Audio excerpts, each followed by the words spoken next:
We'll be covering tables in this video. Each of these layouts was created with a table.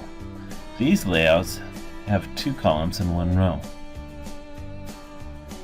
This layout also has 2 columns, 1 row, and the top of this one has 3 columns and the bottom has 7 columns and 3 rows.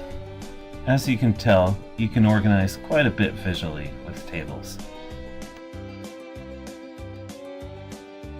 First, click the Insert Edit Table button.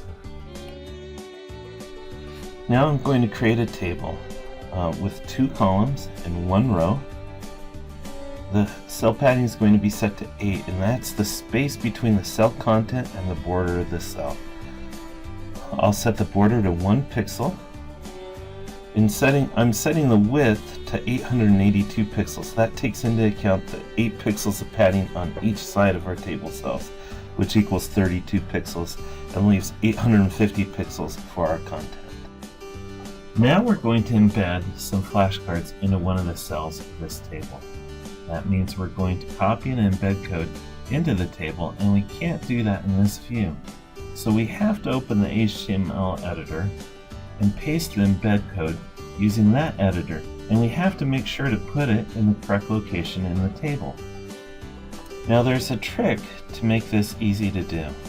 Put a long string of symbols in the table cell where you want to put the embedded flashcards. When you open the editor, you can easily see where to put the embed code for the flashcards.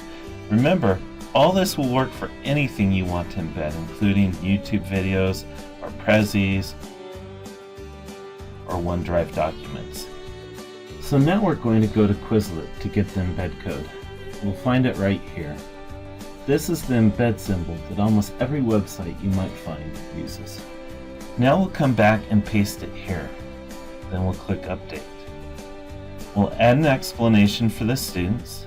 Now you'll see that as we type, the embedded flashcards are shrinking. This isn't exactly what we're looking for, so I'll show you an easy way to fix it. Open the HTML editor again, then you go to your embed code. If you look in it, you'll see the width property. Here you'll see that the width is set to 100% instead of a number of pixels. That works for a lot of situations, but for Blackboard tables, we'll usually set widths to a certain amount of pixels.